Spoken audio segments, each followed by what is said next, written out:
our service members and keep this country safe. Chairman Kane, I hope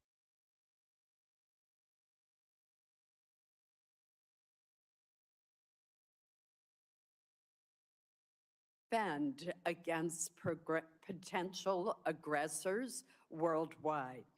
I would note that some of the requirements, such as the shortfalls in munitions, have been well known to this committee for some time, and prior to the conflict with Iran, there has been bipartisan support to address these shortfalls.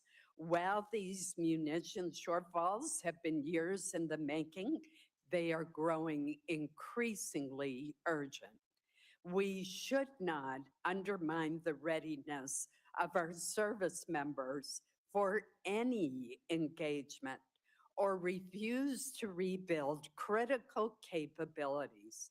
Our men and women in uniform do not decide where they are sent or the missions to which they are assigned. Congress has a responsibility to ensure that they have the tools, the training, and the support that they need to accomplish their missions. On the topic of our service members, I would be remiss if I did not note that since January of last year, the department has removed a number of senior generals and admirals from their positions, blocked or altered promotion lists across multiple services, and intervened in several senior assignments. A recent New York Times story reported that about 40 senior officers were removed from promotion lists, and more than 24 generals and admirals were fired or sidelined, including Admiral Lisa Franchetti, the first woman to leave the Navy. The Times further reports that more than half of those fired or removed have been female or black, and that for the first time in more than a decade, no active duty female naval officers are likely to be promoted to admiral. I find this deeply troubling. These are men and women who volunteered to serve our country and swore an oath to support and defend our Constitution. Over the course of their careers, they have earned the support and the trust of their commanders and subordinates, led our men and women in uniform, and were selected through rigorous command and promotion boards. They have served under presidents and defense secretaries from both parties. Reports that women and people of color are disproportionately fired or sidelined create the impression that their service is not valued. This is likely to discourage well-qualified women and individuals of color from joining our armed forces, thus depriving us of their talent, dedication, and patriotism. The United States military is one of the greatest meritocracies in the free world. We need to make sure that it stays that way. I now recognize Vice President Murray for her opening statement. Thank you very much, Chair Collins, and thank you to all of our witnesses who are here today. I first, too, do want to acknowledge the loss of one of our colleagues on this dais. Like so many, I was very shocked and saddened to learn of Senator Graham's passing. We disagreed on many issues, but there was no denying the energy that Lindsay brought to this job. And whenever we could, we found common ground and managed to get something done. So I just wanted to express that my heart goes out to his family, friends, and loved ones today. Now I want to start with a few facts. 143 days ago, President Trump started a war of his own choosing with Iran. He did not consult Congress. isolation from Congress. He did not build a coalition of allies. He did not make a case to the American people, nor did he ever win their support. 2/3 of Americans opposed the war, and the president's decision had catastrophic costs. 17 American service members have now died, and that includes 3 who tragically lost their lives over the last few days, and another is still missing. Several hundred more have been injured, including nearly 100 who've been hurt just in the last few weeks. We owe all of them and their families a debt of gratitude that we can never repay. Thousands of civilians have also been killed, and this administration will not tell the public or Congress the true financial costs of this war, but we know it is very well into the tens of billions of dollars. Tax dollars we could have spent helping people afford health care or building new housing have now been lit on fire by a president who blundered us into a disastrous war. And the cost to families' bank accounts are staggering. Economic growth has slowed to a crawl. Inflation has shot up about 50% since this war began. On average, gas costs just under $3 on February 28th. Today it is over $4 and ticking back up with the Strait closed again. Americans have now paid more than $70 billion more on gas since this war began. That is over $550 more per household. Fertilizer costs skyrocketed in the middle of spring planting, crushing farmers operating on extremely thin margins and costing families more on just about everything they buy at the grocery store. The costs of this war have been astronomical. And what has it been for? What has actually been achieved? We hear a different rationale for this war every few days. It was about preempting imminent threats, which we now know did not exist. It was about regime change, then liberating the Iranian people. It was about destroying Iran's nuclear program and its navy. And at one point, it was about taking out its ballistic missiles until the president decided that actually, and I quote, it's a little bit unfair for them not to have some. Trump has even suggested the war is about taking Iran's oil to, quote, make a fortune. And now, the United States' primary strategic objective seems to be to actually just reopen the Strait of Hormuz, which of course was fully open, toll-free, before this war began. President Trump has, by any objective measure, failed to achieve his goals. Our country is no safer or better off than before the war. In fact, we are considerably less safe. Our stockpiles have been depleted, and it will take years of production to fully replenish them, no matter how much money is thrown at this problem. Our global force posture is much weaker, and as assets have been moved now to the Middle East, and we are now much further away from a long-term solution to halt Iran's nuclear program than we were before Trump ripped up the deal that President Obama negotiated, which secured actual, measurable commitments and progress without ever starting a costly war. In fact, there are new reports that Iran may have moved nuclear assets into a mountain bunker, which raises concerns about whether Iran might restart its program. It used to be a pretty somber and serious thing, a president taking America to war and costing lives and taxpayer dollars. But this president has been downright flippant. The people I represent worry Trump thinks this is all a game and has sent men and women into harm's way without any sort of plan. And now that he's driven that car into the ditch, he wants taxpayers to bail him out. As the daughter of a World War II veteran and a Purple Heart recipient, the way this White House has blissfully operated with no plan for success is disrespectful to our men and women in uniform. These are patriots. They are highly trained and have sacrificed tremendously to keep us safe. They shouldn't be forced to put a show on for the president's birthday parade, or do the job of Border Patrol agents, or risk their lives in a disastrous war that the president clearly failed to think through. And as a U.S. Senator, this administration's refusal to explain what it is doing or how this war is protecting Americans, its refusal to seek authorization from Congress, and its expectation that Americans will now just pay for it all without any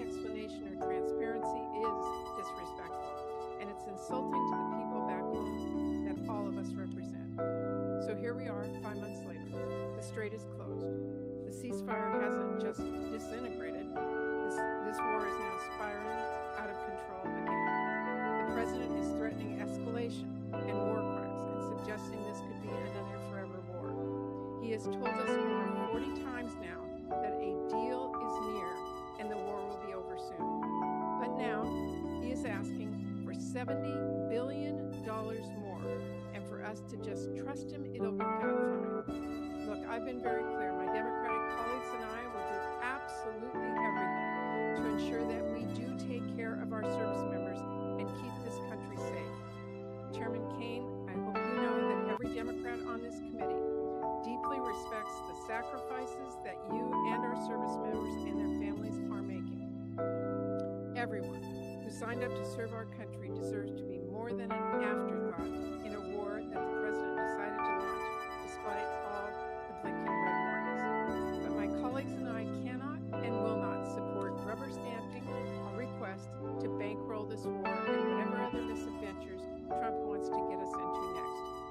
The American people want to see a quick and strategic end to this war, not $70 billion of their tax dollars sent to keep it going. And I want to make a few important points.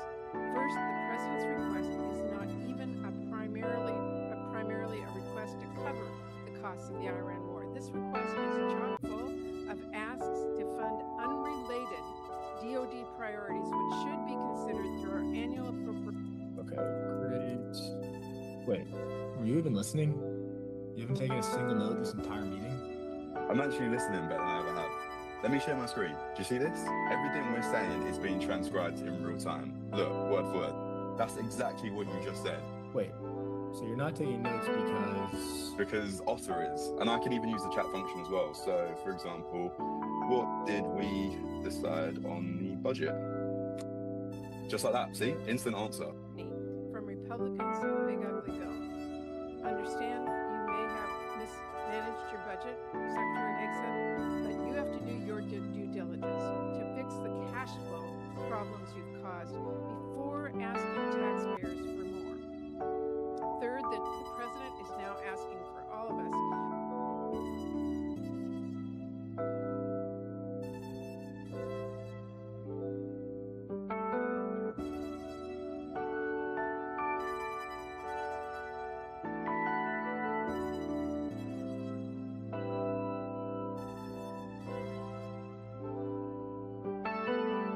$1 billion in and or daily water trucks, just so hundreds of residents will have to have clean drinking water during construction. 3 years is too long to wait after a disaster, and we can't delay any longer.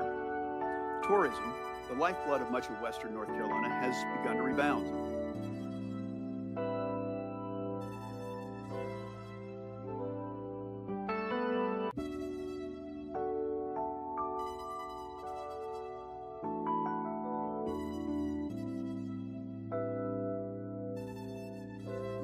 On our mountain communities. Last July, portions of the Blue Ridge Parkway reopened after 57 landslides struck 200 miles of the parkway. This Memorial Day weekend, Lake Lure reopened to the public after an incredible debris removal and refilling project. And I want to be clear that I fully support President Trump's request to replenish our munitions stockpile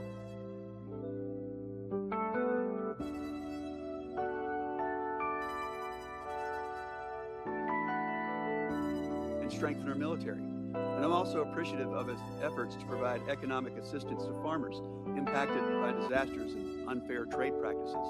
However, to address the long-term recovery needs of Western North Carolina, more federal funds are needed. Every time I'm in Western North Carolina, people ask me to make sure that they're not forgotten. This is Congress's chance to remind them that we're serious about helping them get back on their feet. I'm deeply grateful to the members of the committee for holding this hearing, and I look forward to continuing to work with you throughout this whole process. Thank you. Thank you, Senator Budd. Senator Padilla. Thank you, Madam Chair, Vice Chair Murray, members of the committee. Appreciate the opportunity to testify on behalf of the people of California, and especially the survivors of last year's devastating fires in Los Angeles County. And I want to acknowledge that some of them are here in the audience today advocating for relief, and I'm proud to work alongside them. As many of you recall, 18 months ago, 60,000 acres across Southern California burned. That's roughly 3.5 times the size of Manhattan. Over 16,000 homes, businesses, schools, and other structures were destroyed. And most devastatingly, 31 Californians lost their lives. To respond, more than 7,500 firefighters worked literally around the clock for more than 3 weeks to extinguish the fires.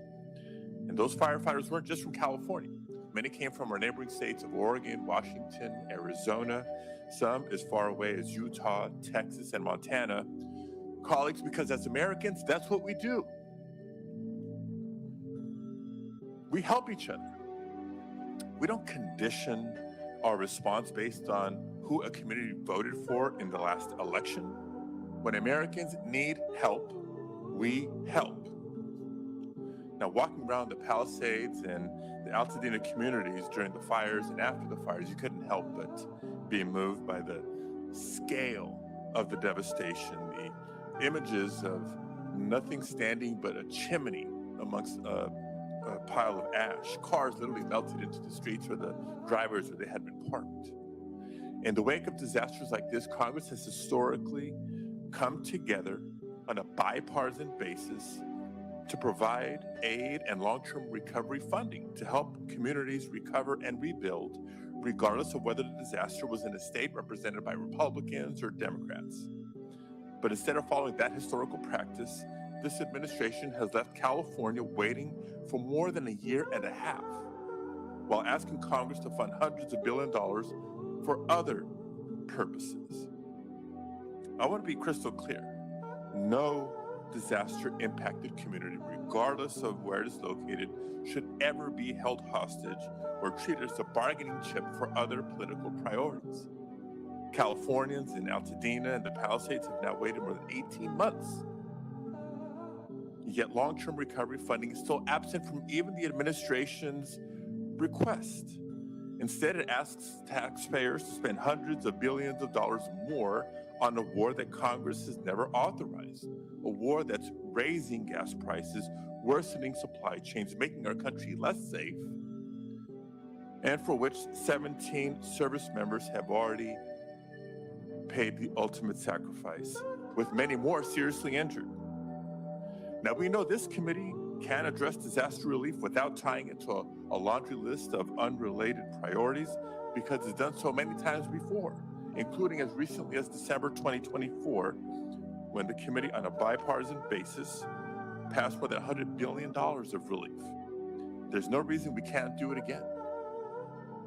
Colleagues, we must reject the premise that it is okay to keep survivors waiting for help because the president, any president, decides they need something else from Congress to get it. To that end, I do want to thank my colleagues, Senators Tillis, Schiff, and Curtis, for joining me in sending a bipartisan letter to the committee just yesterday, supporting long-term disaster recovery funding. Madam Chair, I'd like to enter this letter into the record at this time. Thank you, Senator Padilla. I'm not sure. I just want to enter the No. letter to the record. Without objection, Thank you. it will. And I'll be wrapping up soon here. I also want to reiterate what I said earlier. We know the next disaster is coming. Anyone who stepped outside of Washington this last weekend or across at least a dozen states saw and breathed the very impact of wildfires. And it may be Canada now, but it's going to be one of our states next. As of last week, the federal government has already spent over $3.3 billion in wildfire suppression this fiscal year, even though the peak of fire season is August and September. That's still ahead of us. That should concern the committee. We cannot allow wildfire suppression funding to run out before the end of the fiscal year. So in addition to the long-term disaster recovery funding, I urge the committee to examine the need for emergency suppression funds as well. And I would note that the Fire Fix, which has provided a steady resource for fighting wildfires, will expire in fiscal year 2027. Congress needs to extend and increase that funding to ensure firefighters have all the resources they need to respond to the ever-growing threat of wildfires. I'll close by reiterating what I said at the outset. Disasters do not distinguish between red states and blue states. And when it comes to disaster aid, neither should Congress. So thank you again for holding this hearing and allowing me to be a voice for my constituents and for disaster survivors across the country. I look forward to working with this committee to ensure that everyone has the resources and support that they need to recover and rebuild, regardless of which state they call home. Thank you very much. I appreciate the testimony of the entire panel as we consider the supplemental submitted by the administration. Your testimony is very helpful to us. Thank you. I will now ask that our second panel of witnesses come forward.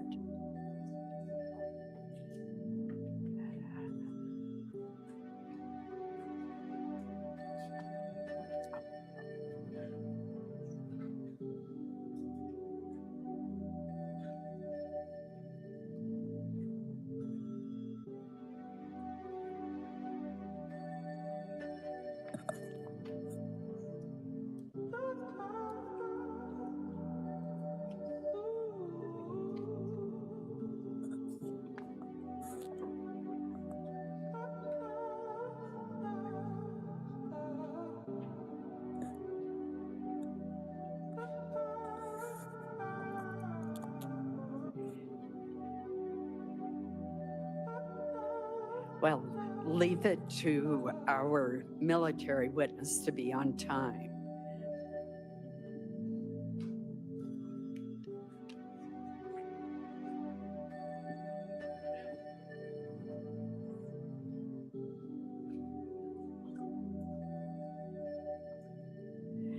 While we are waiting for our second panel to be seated, let me introduce them. We are joined today by the Secretary of War, Pete Hegseth, the Secretary of Agriculture, Brooke Rollins, and the Chairman of the Joint Chiefs of Staff, General Dan Kane. These administration officials represent the largest components of the administration's request, and we welcome them to the committee today. Secretary Hegseth, we will begin with your testimony. Please proceed. Well, Chair Collins, Vice Chair Murray, members of the Senate Committee on Appropriations, thank you for the opportunity to testify on President Trump's supplemental funding request for the Department of War. As you know, we live in a dangerous world that requires bold and swift action. Hence, this supplemental request for fiscal year 2026. This request is an urgent, necessary injection of resources to address the immediate needs of our department. The supplemental funding request is not a substitute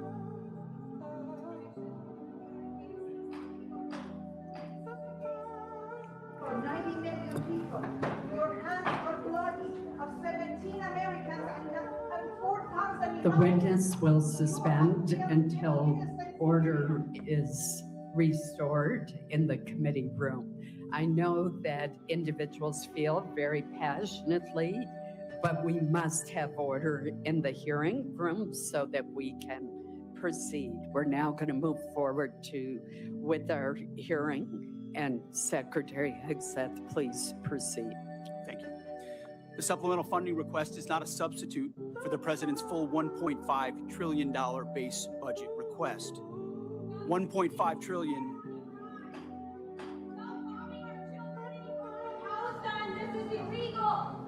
Mr. Secretary, please suspend until order is restored in the hearing room. We will begin the timing clock since you've been interrupted twice.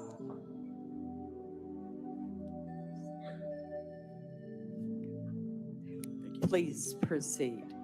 $1.5 trillion is what the President seeks and what we need to defend the country. The members of this committee understand better than most that long-term strategic dominance cannot be funded through one-off supplements. Veterans, call for end to this war right now. We will have order in the hearing room.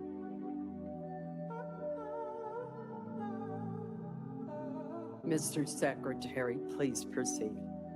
Collectively, the budget proposals submitted under President Trump follow a simple logic.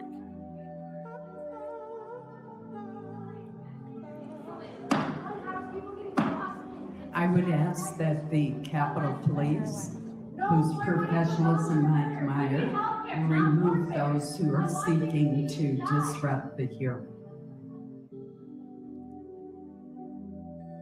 Please proceed.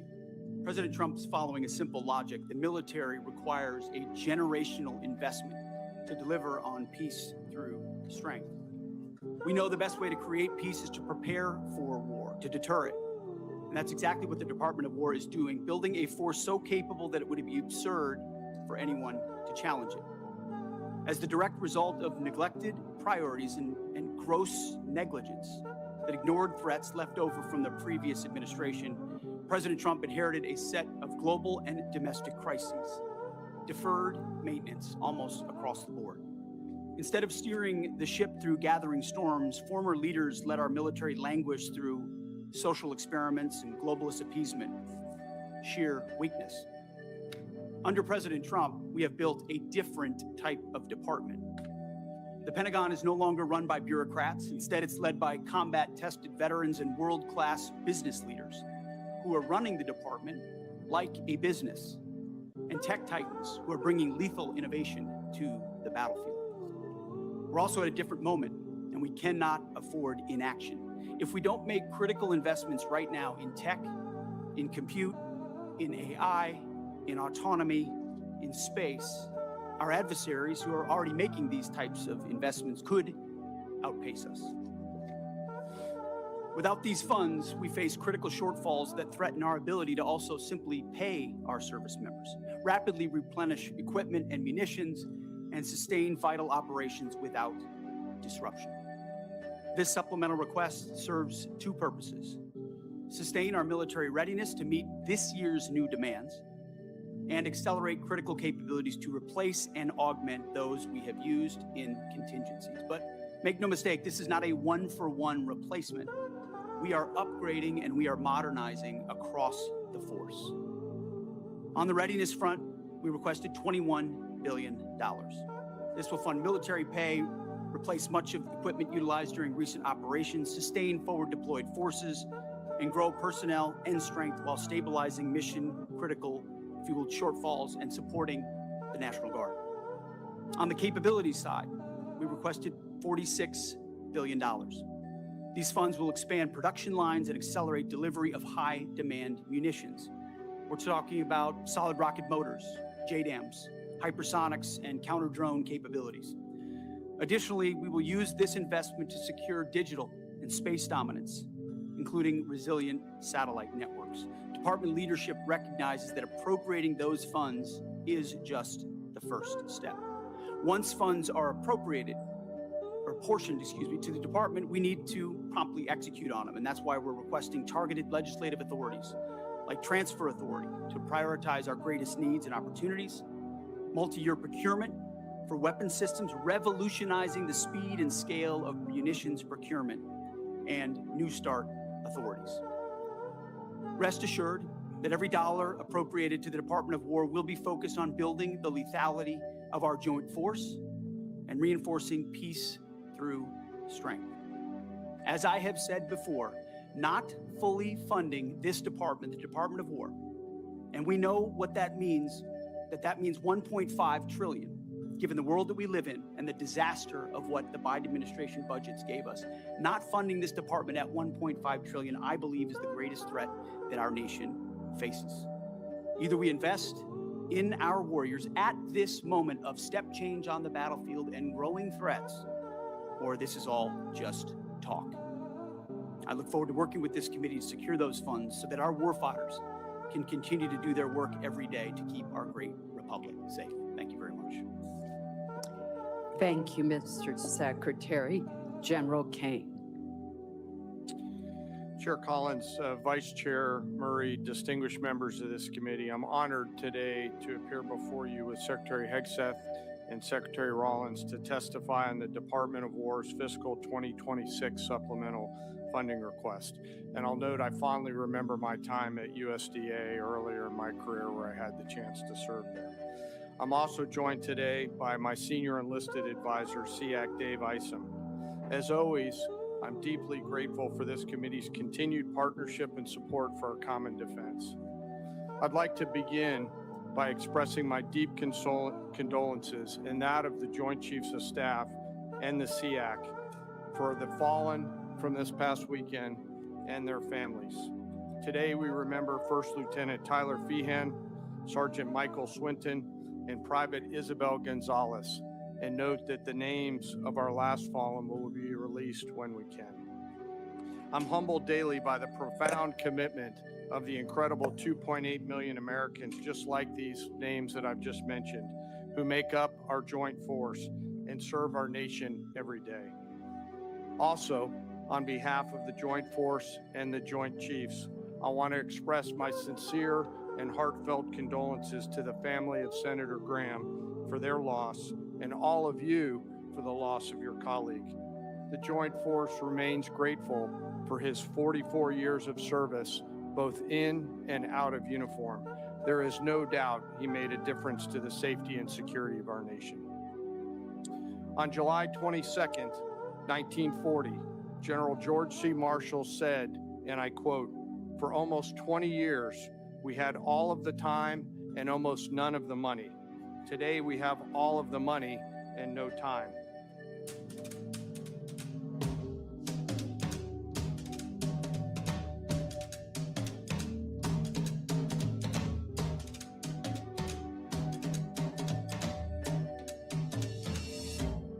Still on our side.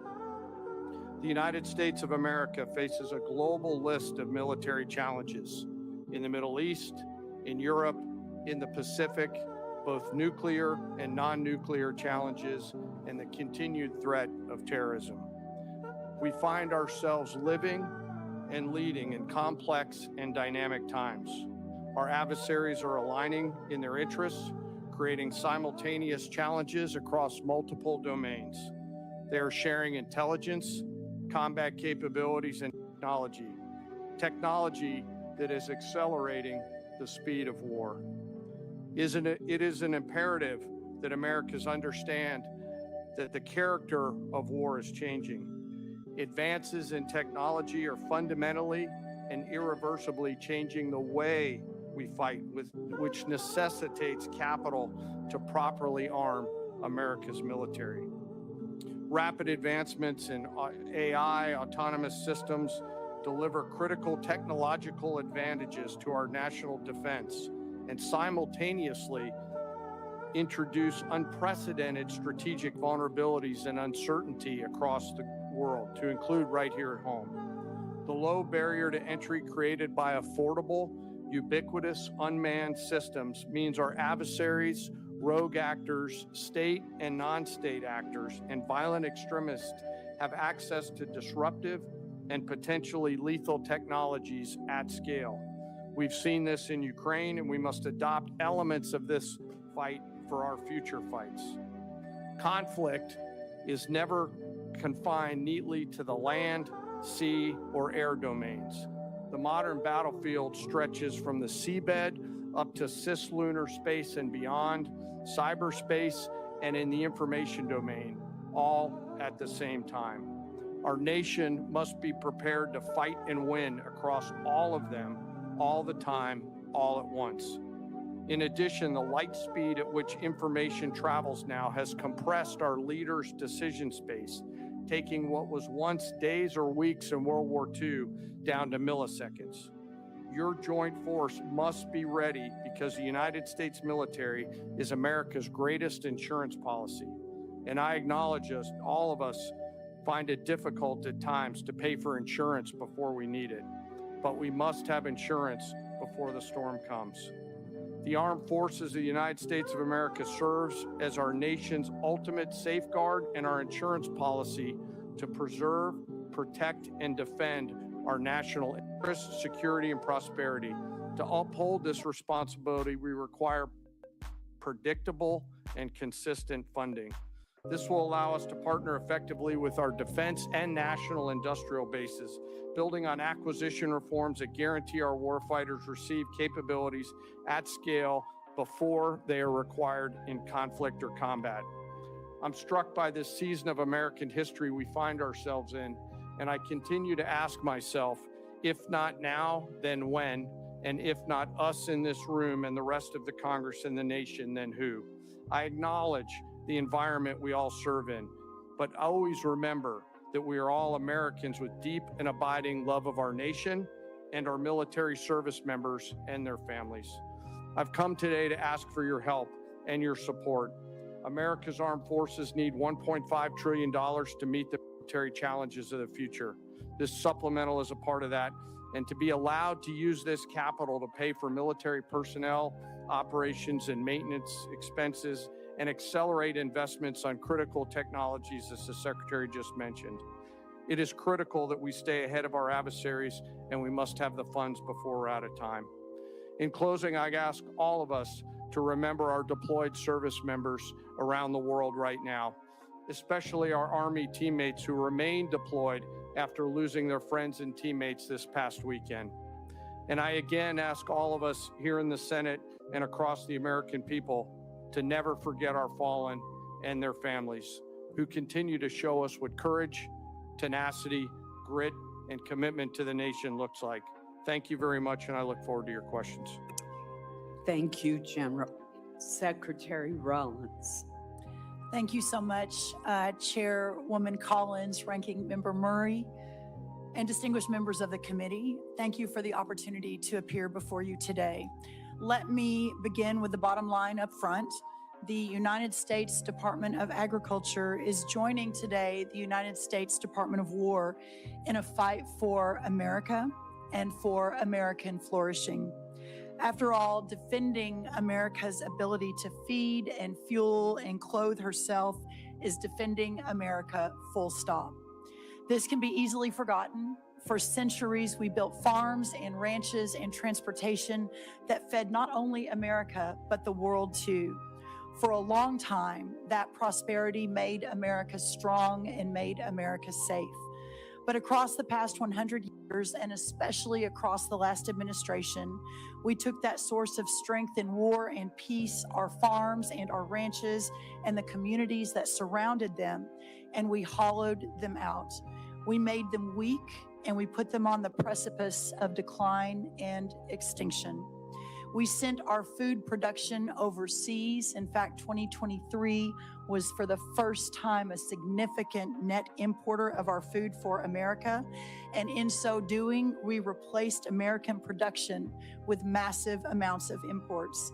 We allowed and even encouraged the consolidation of agriculture, seed production, processing, fertilizer, and beyond into massive industries at scale.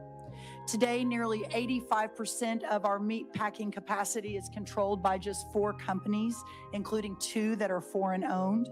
Additionally, our largest pork company in America is owned by a China company, or China. 4 fertilizer companies now represent 78% of the production versus just a couple of decades ago, that was in the dozens. And 2 seed companies now produce more than 50% of the seed for America. These are national security implications. When President Trump returned to office, America's farm economy faced one of the most difficult economic environments in decades. Between 2020 and 2025, the cost of seed rose 19%, crop protection rose 30%, fertilizer rose over 50%, fuel and oils rose nearly 33%, electricity 36%, and repair and maintenance 27%. As these costs climbed, commodity prices plummeted. Farm income fell by more than $90 billion from 2023 to 2024, representing one of the largest single-year declines in history. At the same time, producers saw not one new trade deal across the world, resulting in an unprecedented $50 billion agricultural trade deficit. American farmers deserve better, and our national security now demands it. As long as we are beholden to foreign and even hostile countries for our food and our fuel, our freedom is in jeopardy. Since my first day at USDA, we have been committed to addressing this crisis head on. In addition to implementing the historic Working Families tax cuts, thanks to so many in this room who worked so hard, moving $40 billion in disaster and economic assistance to producers across the country, securing 19 new trade deals, and decreasing that $50 billion agricultural trade deficit in 1 year by 42%. This year, our corn exports are expected to be at a record-breaking 35%, ethanol up 11%, dairy up 15%, and tree nuts up 11%. We are making progress, but we have a ways to go. Administrator Zeldin has secured the strongest renewable fuel standard volumes in history, and the President continues to support year-round E15 for our domestic markets. We have led robust responses to animal health threats, including HPAI and the New World screwworm, and have reduced unnecessary regulatory burdens and partnered with producers to strengthen the domestic demand for American agriculture. These are lasting reforms and will change the trajectory of American agriculture for the future. The trade agreements will take time to fully execute and generate even more exports. The biofuel investments take time to increase the demand for American crops, although we're already seeing a 10% increase since just an announcement a month ago. And of course, onshoring facilities like fertilizer will continue to take some time to build out. But we are confident that the direction of American agriculture is changing for the better. But many producers continue to face economic pressure as we build that economic infrastructure out. Specialty crop growers across the Northeast, the Mid-Atlantic, the Pacific Northwest, and Florida suffered devastating freeze losses this past winter. Producers across the plains continue recovering from catastrophic wildfire and events occurring while many operations are still working to catch up financially. That is why our proposal includes $10 billion in temporary economic assistance for 2026 row crop and specialty crop producers, and also includes $1.1 billion to help producers recover from catastrophic freeze losses suffered this past winter. Congress has taken similar action over many decades, and we're so grateful for that, but including most recently 2023 and 2024 with economic aid and disaster relief aid with the hurricane seasons. I want to be 100% clear as I close. For the sake of American national security, American existence, and the American future, we must in the long run end this system that has grown up like a weed and strangled the American farmland and food production. Farmers want to farm for their products, not for a government check. They want to be free from dependency and free to innovate. We know what happens when they are able to do that. They build and feed the greatest republic in the history of man. But when they aren't, well, we know the danger that we are in today. But that's why this supplemental is so important. It provides a bridge and extends a hand to Americans who need it. It buys the nation the security that we need, and it buys us time to deconstruct and then reconstruct a new system, putting our farmers and ranchers first, and to restore the system that originally made America great. For our farmers, the defense of American freedom continues. They only ask to be free to fight. Thank you so much. Thank you for your testimony. We will now begin with questions for our witnesses. As you can see, we have a very full attendance of committee members today. So I would ask that all of our colleagues to please keep track of the clock and stay within the allotted 5-minute question time. With that, let me begin. Secretary Hegseth, General Kane. Members on both sides of the aisle have questions about the authorization strategy, objectives, and conduct of operations in the Middle East. Regardless of our differing views, the fact remains that there are must-pay bills and urgent requirements facing the department that affect the ability of our military to deter and defend against potential aggression worldwide. Portions of the supplemental request go toward paying these bills and are necessary to restore readiness, repair, or replace battle damage to aircraft, ships, or bases, and address urgent munitions challenges. I understand and am told that some military services face near-term solvency challenges. What will be the impact on our troops if additional funding is not provided? Are there military exercises, for example, that are at risk of cancellation? What message will we be sending to the world? Secretary Hegseth, either you or Senator or General Kane. Chairwoman, I very much appreciate that question, and it's because it's connected to the real world realities of this budget cycle.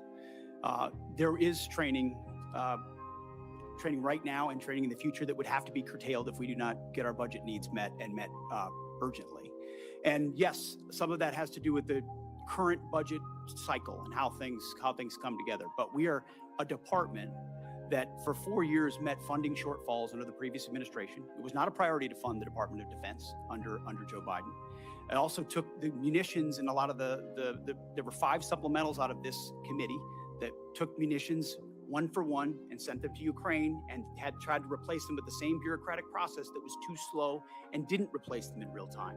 And then there were threats that were ignored around the world. So you're looking at a lot of negligence and a lot of deferred maintenance that this department is having to catch up on. And so that's why I call this a generational investment. It truly is. This is $1.5 trillion budget with this supplemental being part of it is how we catch up and get ahead. And ensure in the process, we're putting soldiers and sailors and airmen first, Marines first, Guardians, that their pay increases, that the end strength increases that have gone up because recruiting is at historic levels are fully funded. So rather than trying to play catch up and make sure we're not losing training, we should be ahead of that curve. And that's where we think 1.5 trillion can get us. Thank you.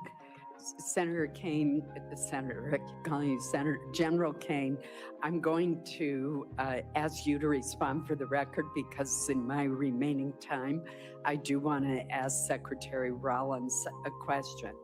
Secretary Rollins, as we heard from the previous panel, our country has many outstanding recovery needs from disasters and other related weather-related events over the past 2 years. As this chart shows, and this is a chart from your department, many have unmet weather-related agricultural losses. In Maine, many of our producers are struggling amid a combination of market volatility and disaster conditions last year, which included excessive rainfall in the spring, followed by a severe drought. They need relief. Yet the administration's supplemental request does not include funding to address these recovery needs.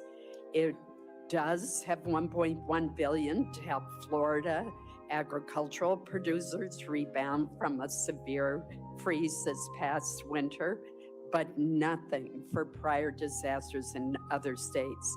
Can you explain USDA's thinking behind focusing your request just on the 2026 freeze rather than on the 2025 disaster declarations that you made? Yes, Senator, thank you for that question. Obviously the discussions that went on over at OMB and with our teams continue, but what I will say is we are obviously 100% in support of any sort of disaster relief program for our farmers, whether it's hurricane, tornado, drought, freeze, et cetera. So look forward to working with you on that and specifically understanding the larger context here that there's a lot of farmers, a lot of producers who are really hurting, not just in Florida and not just from the freeze. So it's important that we work together to solve for that. Thank you. Senator Murray. Thank you, Chair Collins. Secretary Hegseth, your department received $150 billion last year in the Republicans' Big Beautiful Bill. It also received a $839 billion for fiscal year 2026, more money than Here's how I saved over $500 a year on my car insurance. Okay, you ready? All right, $118 for car insurance. That's how much I was paying, okay? I picked up the car a few months ago and watch this, ready?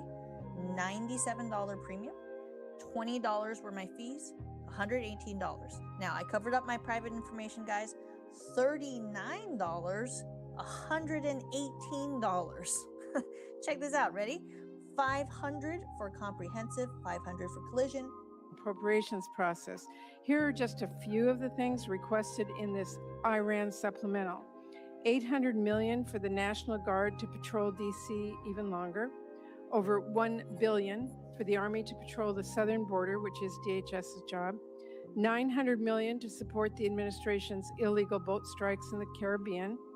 Over $18 billion for munitions, which you've already requested in your FY27 budget request, and $1.7 billion to pay for your decision to recruit more people than the services need, which was not contemplated by the FY26 funding bill Congress recently passed. Now, you've already submitted a reprogramming request on this that our subcommittee is considering now, which really underscores the point I made in my opening remarks that the problem is not a lack of money, but poor planning. So I'll be blunt. The truth is your request does not make a lot of sense. So let me ask you a simple question.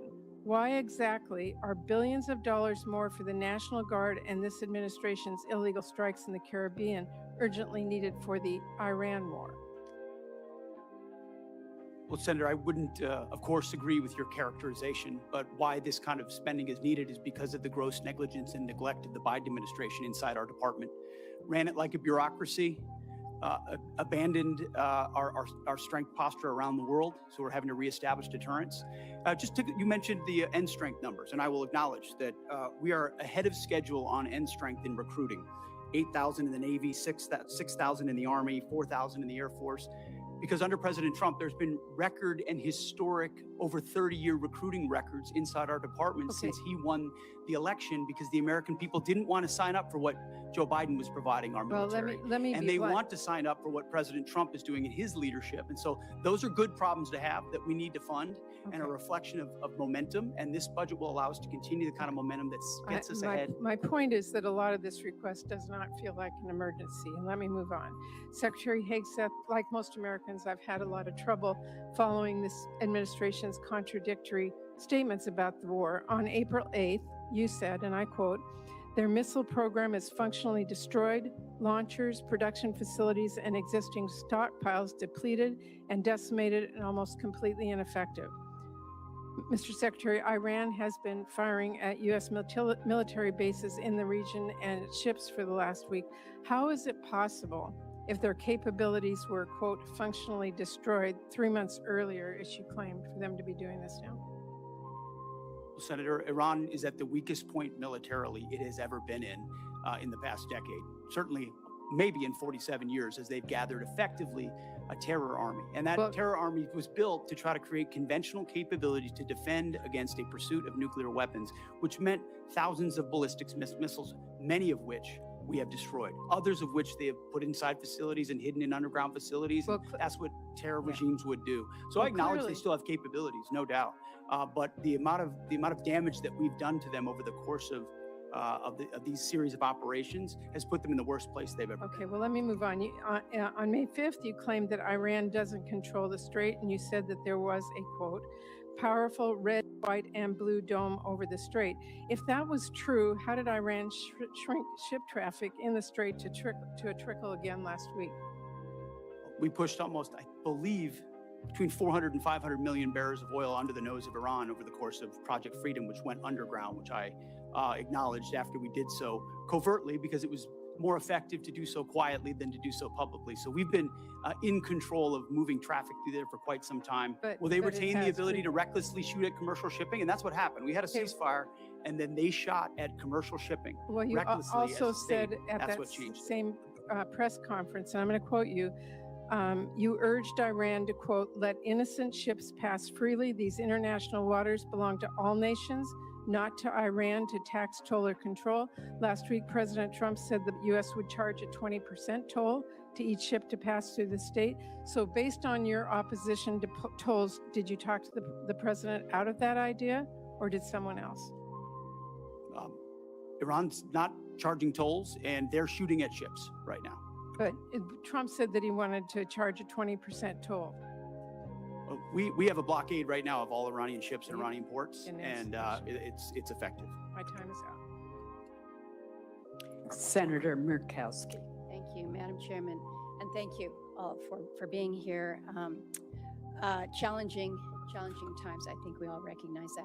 Secretary Hegseth, I want to ask, just specific to Iran authorization, the administration has made the case that the action in Iran falls under the president's Article 2 authorities, and we can have disagreement. Reasonable people can disagree about the boundaries of the presidential war powers, and have for a long period of time. But I look at the War Powers Resolution, and it's not ambiguous. It requires the president to terminate hostilities within 60 days, absent congressional authorization.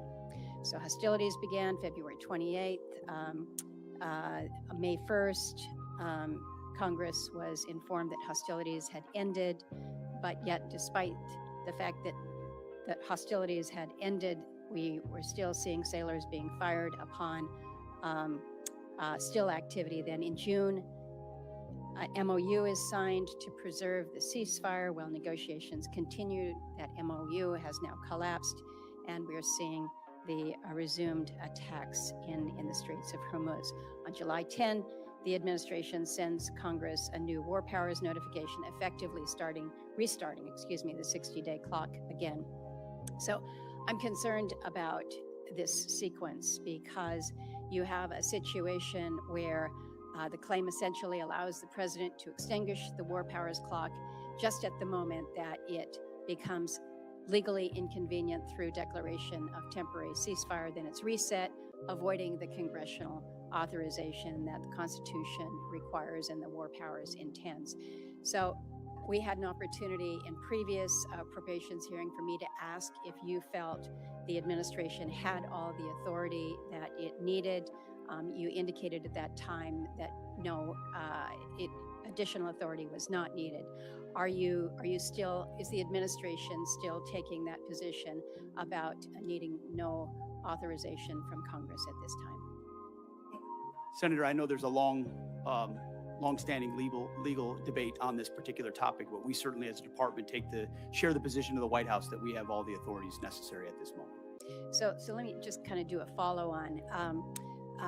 In the Clinton administration, this is 1999, there was an operation that was launched, Operation Allied Force, NATO airstrikes against Yugoslavia. There was not a prior congressional authorization that was sought. President Clinton notified Congress under the War Powers Resolution, and then subsequent to that, sent Congress an emergency supplemental funding request. It was about $6 billion to cover the cost of Kosovo operations. Congress then passed a supplemental package that covered the president's request plus additional military funding. But Congress never passed a standalone authorization for use of military force in Kosovo.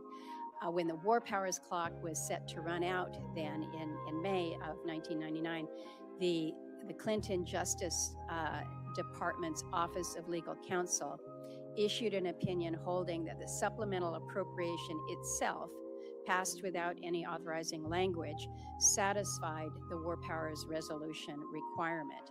So is the department looking to that or intending to rely on that same reasoning that funding alone can substitute for explicit congressional authorization? Senator, I would have to defer to our legal department, and we'll get back to you with our views on that. But as of right now, we think standalone Article 2 authorities exist for us to conduct this operation on behalf of the defense of the American people, that the president has those authorities, and seeking this funding is important in pursuit of that and our $1.5 trillion budget. But I wouldn't connect the two without consulting with our legal folks first. In my remaining time, let me turn to you, Secretary Rollins. I appreciate that you have acknowledged that fishermen are farmers of the sea. I don't know whether you are aware whether any fishermen will be eligible for any of the supplemental funding. They too have faced many of the same challenges that our farmers have with high fuel costs, the impact from tariffs, disasters that we have seen. In the 15 seconds remaining, any help for our fishermen? Well, I remember having the conversation with you when we were going through the process, and my commitment to you and to Senator Collins and some of our others on the across the aisle was that it's time for USDA to recognize our fishermen as part of our farmers of the sea. That's never happened before. We now have an office at USDA focused on fishermen. And so I think as you all move forward with the supplemental, the conversation, obviously up to you all what that looks like, but very supportive of treating our fishermen similarly to the rest of our farmers. Thank you. Thank you, Madam Chair. Thank you. Senator Durbin. Thanks, Madam Chair. Mr. Secretary, I'd like to ask you to help me reconcile some numbers.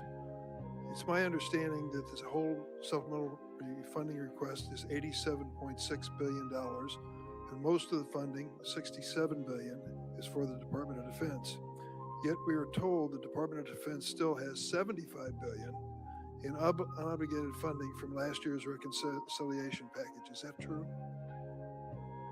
Roughly correct numbers, yes. So you've left some change on the dresser before you prepared to come for this hearing. What's going to happen to that $75 billion? Well, that 75 there's plans and designs on that, part of the rebuild of our military, which had to be undertaken. And so the One Big Beautiful Bill gave us specific avenues. I'd have to get you the exact numbers of what that is left to be allocated. Does it have to do with the war in Iran? No, this is rebuilding our military from what was not funded in the past under the Biden administration. So this is from 2026, One Big Beautiful Bill, which helped move the president's priorities like Golden Dome for America, move away from all the woke priorities of what the Biden administration was pursuing, give us a chance to start cutting these deals on munitions, all the things that the president wanted us to focus on: shipbuilding, hypersonics. I mean, the Biden administration ignored hypersonics. They just decided to pretend like that technology didn't exist and we shouldn't invest in it. There are things, I don't know what Lloyd Austin did for 4 years. I really don't.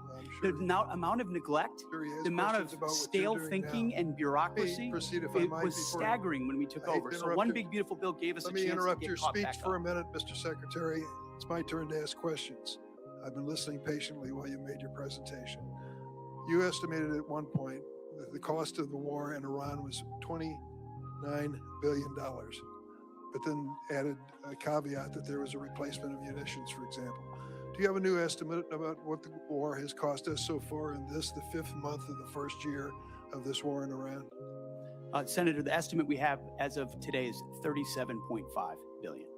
And is the current activity, which we've been told about, the exchange of fire back and forth in Iran, an indication that that number is going to go up in the months ahead?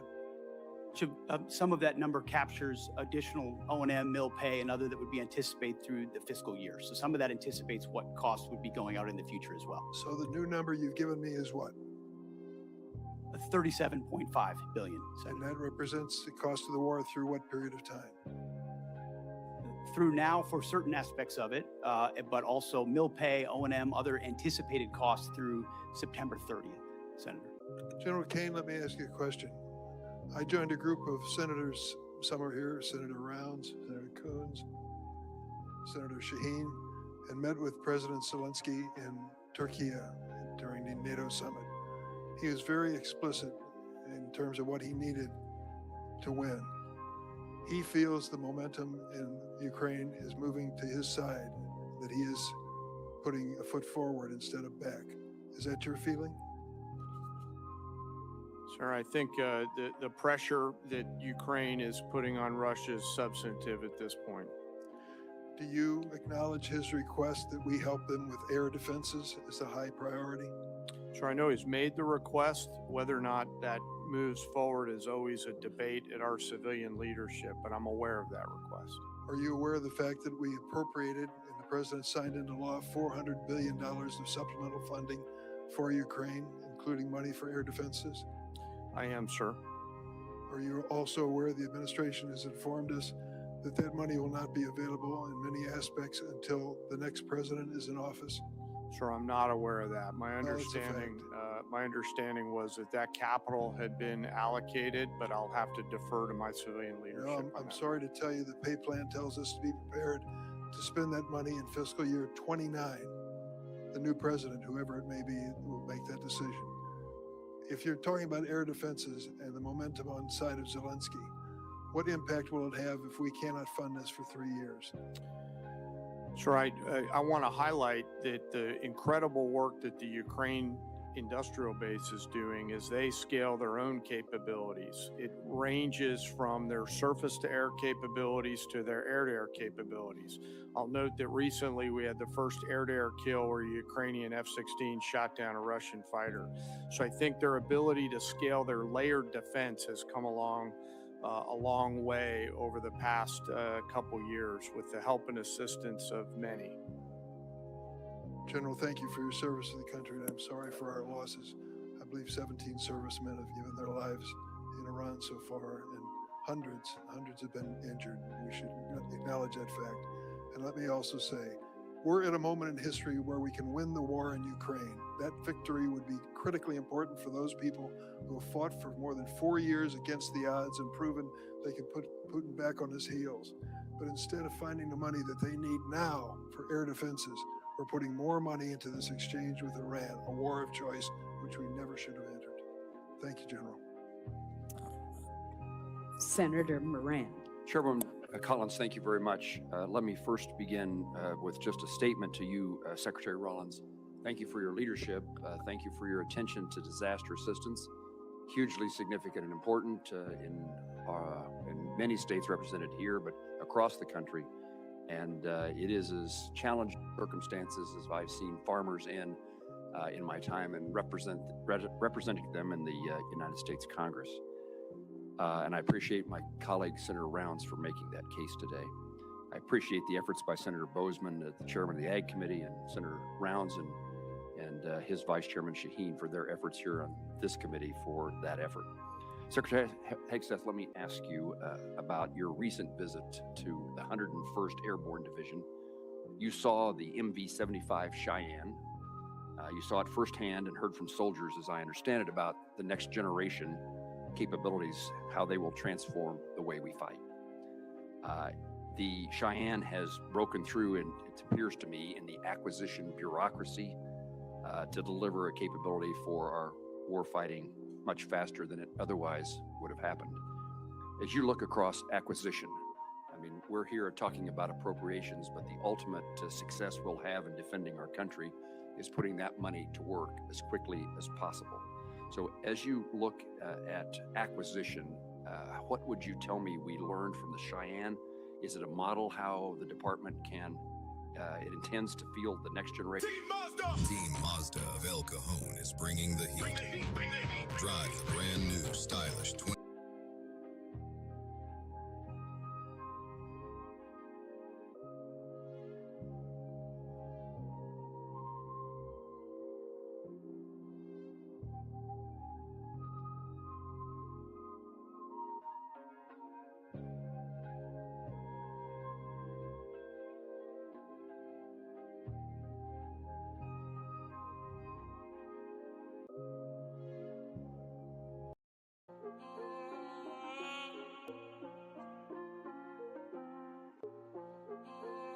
Contractors that are competing, but new entrants who make high cost and low cost capabilities.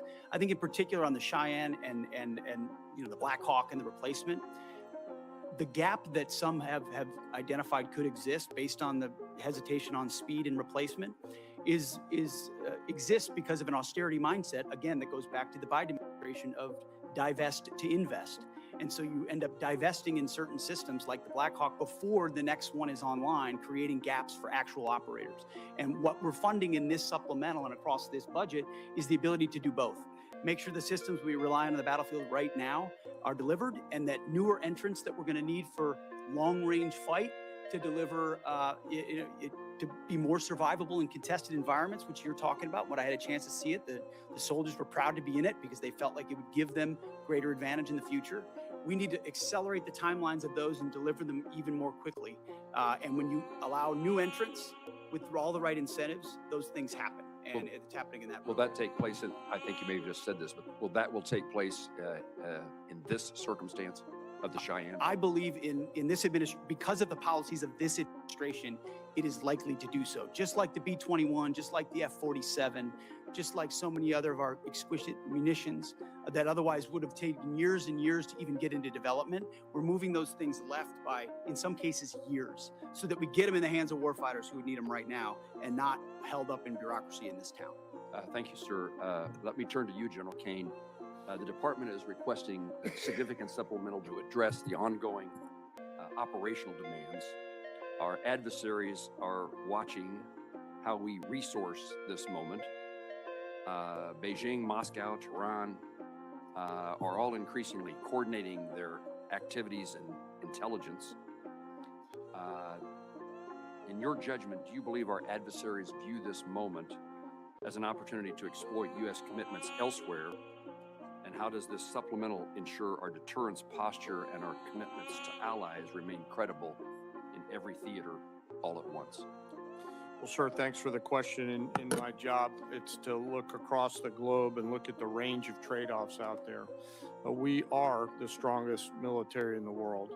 Our adversaries still fear America's ability to project power at the time and place of our choosing. There is no doubt that they are aligning, as I've said before.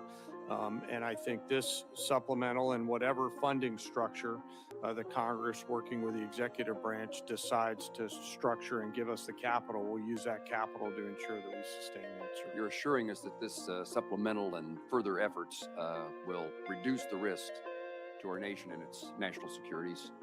Yes, sir. I view this, and I've spoken to some of you on the phone leading up to this. I view this as future investments to buy down risk, similar to what I said Marshall thought through in those heady days in 1940, where the need to invest capital early to deliver scale is an opportunity that I hope we don't miss, Senator. General, thank you. Thank you, Chairwoman. Senator Reed. Thank you, Madam Chairman. Secretary Rollins, I just want to reiterate a point that Senator Padilla made. We have $10 billion in this request for Midwestern farmers who are suffering because of the interruption of fuel and fertilizers because of President Trump's war, unauthorized war. Yet, many states, blue states particularly, have submitted requests. Rhode Island has one. February, we had the worst snowstorm in our recent history, and we've been denied by the president. In fact, if you look at the numbers, 20% of blue states seem to get approved, and about 80% of red states.